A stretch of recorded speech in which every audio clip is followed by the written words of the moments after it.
Hey everybody, welcome back to Jeff Bowles Central. We're checking out Star Wars Squadrons today. This is a 4-year-old game.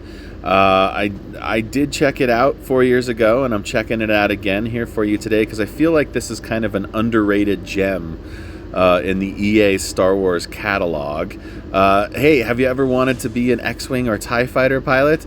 Well, now you can, even though you've had plenty of opportunities to do so over the years, going back to like the original X-Wing and TIE fighter series back in the 90s, or the Star Wars Rogue Squadron series. There's also the Star Wars Starfighter series in the 2000s.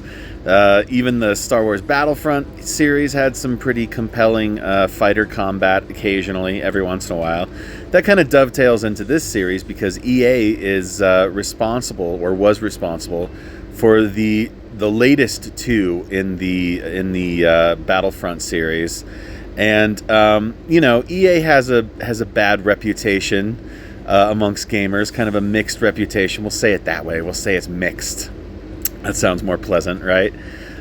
And when it comes to Star Wars, that's no different. And Disney, who owns Lucasfilm and Star Wars, obviously, they also have a mixed reputation among fans. And when you come together, you get some mixed reputation for games, right? EA and Disney deciding to partner up to make some Star Wars games. So what they did when this happened was they made a Battlefront. They started making this Star Wars Jedi series. There's 2 entries in that. That's a great series, by the way. I love the Star Wars Jedi games, Jedi Survivor and Jedi Fallen Order. Those are superb.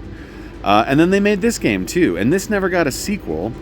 And it's because it's kind of, it got played by people. It got noticed by people, but I think it's been forgotten, for the most part, by people. This is a pretty cool Star Wars Starfighter game. There's a great sense of momentum. There's a great sense of physics.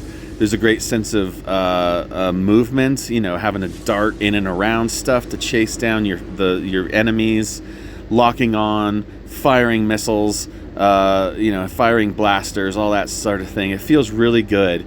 There's one peculiarity I will mention, though I don't find it to be a drawback. I just kind of find it's a little interesting. There is a sense of weightlessness in these vehicles sometimes, where you kind of stop full tilt and kind of spin around as if you have ultimate 360-degree control, which is not really what they show in the Star Wars movies. If you think about what starfighters look like in Star Wars, they're pretty propellant. They're pretty directional. They don't really stop in place and spin around and stuff. But that's just a minor peculiarity, not a big deal. For the most part, though, what you're going to find with this game is both Empire and Rebel Alliance missions, and some really great multiplayer too, and some really great virtual reality, some VR. I've never played this in VR, but I have heard from people who did play it in VR that it's fantastic, because in between the combat, you actually have these sections where you're kind of on your ship, on either your Star Destroyer or your Rebel whatever carrier, whatever they call it. So that's Wedge Antilles right there. See, yeah. So you could in VR look around this whole place and see the whole detailed thing.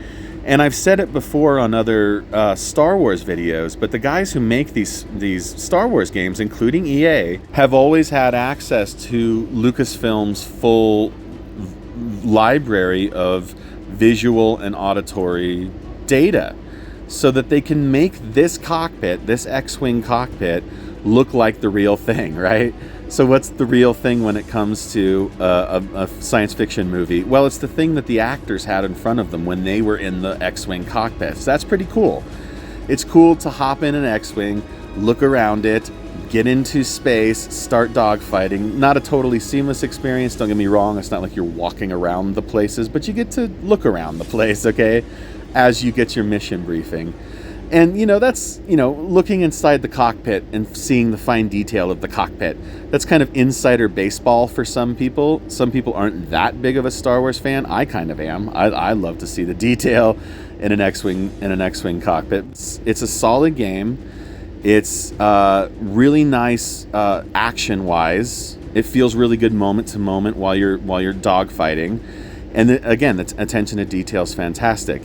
So, Star Wars, as I mentioned, has a certain reputation now because of Disney, because of their output, because of what they've done with the franchise. They've done some good stuff, I feel.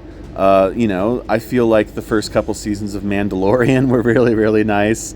I feel like I liked the second half of Ahsoka. I like Andor. I like a couple of the newer Star Wars movies, and I like a couple of the newer Star Wars games. Okay, so Star Wars has never been perfect, though, because as we all know, George Lucas made some mistakes, too. It's not like it's some magnum opus. It's not like it's Shakespeare. It's just pulp. It's just fun. It's just Star Wars. But because it's loved by everybody, including me, including you, they get to make these sorts of awesome simulation experiences, because this is more of on the simulation side than it is on the arcade side, because there's been plenty of X-Wing arcade games as well.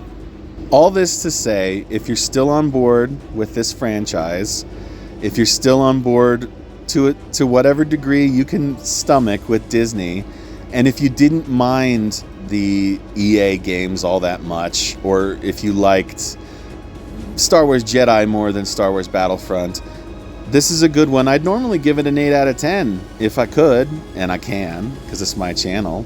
Now, in the future of Star Wars, EA no longer has the license exclusively, and so it belongs to multiple companies. Ubisoft has Star Wars Outlaws coming out just like next month. It looks pretty cool to me. So we'll see what the future is. But this is a little bit of the recent past. You should check out Star Wars Squadrons if you like space combat, if you like simulation, if you like Star Wars. That's it, everybody. Like, subscribe, share. Oh man, I don't care how you do it. Just get it done. Get her done.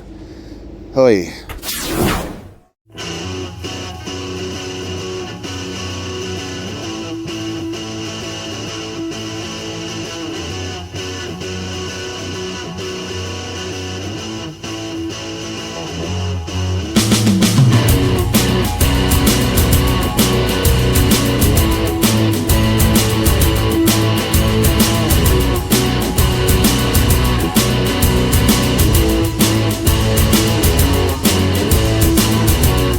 Wisdom comes from every journey, but it's all the same, stacked up to the ball and chain.